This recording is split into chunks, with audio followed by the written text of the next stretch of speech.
Vanaf het voorjaar kunnen wandelaars in de gemeente Beekdalen een deel van de Liberation Route Europe lopen.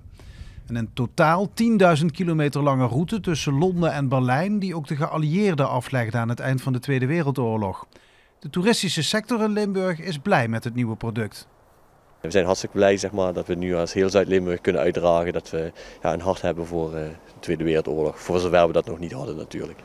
Ja, want de samenwerking met de prestigieuze Liberation Route Europe is al ouder. IJsde Margraten en Beek plaatsten de afgelopen jaren al zogenoemde luisterstenen die het verhaal van de bevrijding vertellen. De twee gemeenten zijn met veel plezier partner in het internationale netwerk.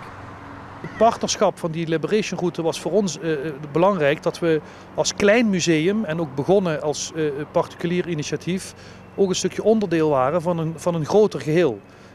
Dus je wordt genoemd op websites, je hebt een aantal hoogwaardigheidsbekleders door het feit dat we daarbij betrokken zijn. We hebben bijvoorbeeld de ambassadeur van Amerika hier in het museum gehad, dus het heeft ons geen windeieren gelegd. Het museum in Beek is blij dat het netwerk in Zuid-Limburg wordt uitgebreid met een wandelroute en op termijn ook een fietsroute.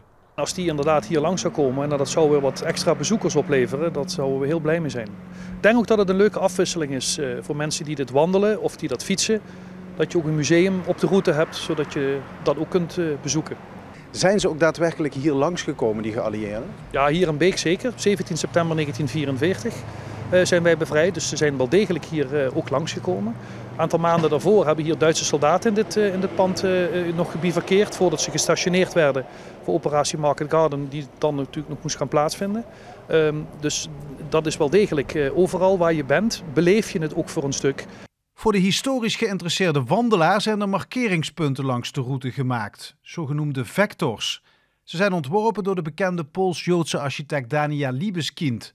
Onder andere hier in Tull komt zo'n vector te staan, maar ook iets verderop bij Swijkhuizen, waar we de promotor van de route tegenkomen. De route begint in het Zuid-Limburgse gedeelte bij Mesch. Daar gaat hij de grens over, gaat richting Margraten, van Margraten naar Valkenburg.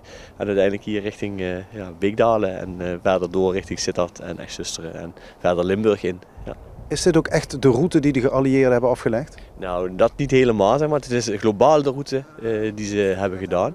We hebben de route nu aangelegd aan de hand van de pelgrimsroute. Dat is een bestaande route en aan de hand daarvan hebben we het om en nabij bepaald. Wat verwacht je? Wat voor toeristen komen daarop af? Qua doelgroep zal het een wat oudere doelgroep zijn. De wandelaar, denk ik. En natuurlijk degene die geïnteresseerd is in geschiedenis. Maar we hopen natuurlijk ook de jongere doelgroep hiermee te kunnen enthousiasmeren. Want het zou natuurlijk geweldig zijn als ook die jongere generatie hier ook van op de hoogte is en ook zeg maar, op pad gaat.